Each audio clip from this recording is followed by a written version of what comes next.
So I've got so many questions outstanding that I've not got to. So if you've asked me a question in the past and I still haven't responded, I'm sorry. I think I have hundreds. So I'm slowly working through this list, and so I want to read to you a question that I have. I'm going to answer this one. So the question is, please expand on asset utilization, safety risk, and opportunity cost. So I'm going to give you an example and try to keep this video short, and if I need to expand further, I can. But here's the basic concept. So apparently I've mentioned asset utilization several times, so let me give you an example. Let me pick a simple service to demonstrate this point. So apply it to your business. I'm going to use an example just to illustrate my point. Let's imagine that you mow lawns. So optimally, it's probably true that if you're doing residential, you should be mowing with 2-man crews, whereas you could be mowing with 1 or 3 or 4. And so in your consideration about what is most optimal, you have to figure out, should I run a 2-man crew, a 3-man crew, or again, a 4-man crew? And you've got to balance that. So your number one expense in your company is labor. So you need to be as efficient as possible to drive down that labor cost.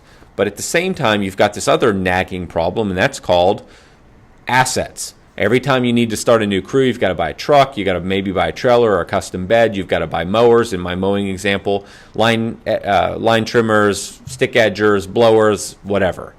And if you're running on bigger properties, then you've got bigger equipment, you've got more expense. So asset utilization is basically the concept of how can you keep that equipment running as much as possible. So for example, let's say that, I'm going to throw out a couple examples here. Let's say that you have 30% of your properties that require a 61-inch walker or something of the sort. And so that means that it sits on the trailer 70% of the day unutilized. That's not good asset utilization. You've got this really expensive piece of equipment. Let's just call it 10 grand. I don't know what the exact cost would be, but this $10,000 piece of equipment that's only getting used X number of days a week, 30% of the day. That's not great asset utilization. This really expensive asset, you'd really like to have it in production 8 hours a day, every day of the week, and really be getting your full value out of this thing that you're paying for. So that's an example of asset utilization. So back to my example. Let's say that you could either use 2 or 3-man crews, and you've determined that 2-man crews are slightly more efficient than 3-man crews, and I believe they are. But what happens as you are growing the company or scaling the company quickly, you run into a new problem, and that is, okay, 2-man crews are really efficient, but I've got one problem. I can't find enough drivers. I got a second problem. Wow, the amount of money I'm going to need to add a truck, a trailer, the riding equipment, the mowers, and all the small equipment, that's a lot of expense. If I were to run 3-man crews, I'd need significantly less equipment. Probably not by a third, but I'd need I'd need less equipment, less trucks, less everything if I was running 3-man crews versus 2-man crews. And hopefully that makes sense. So the concept of asset utilization also gets into, as you're scaling the company and growing fast, what can you afford? This also plays into the concept which was asked about opportunity cost. So opportunity cost is simply if you are going to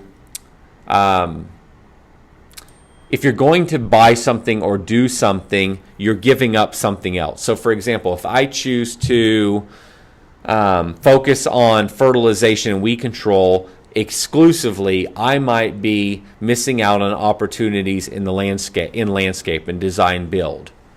Or if I spend all my money on hiring a $80,000 a year expert in whatever, there's an opportunity cost to spending the money on that person that I can't now invest that money in marketing. So for every action you take, for every dollar you spend, there's an opportunity cost. It's the thing you can't take advantage of, the thing you can't now do because you spent the money on the employee or spent the money on the marketing. So you want to make sure that you're always spending your money on the right thing. So opportunity cost feeds into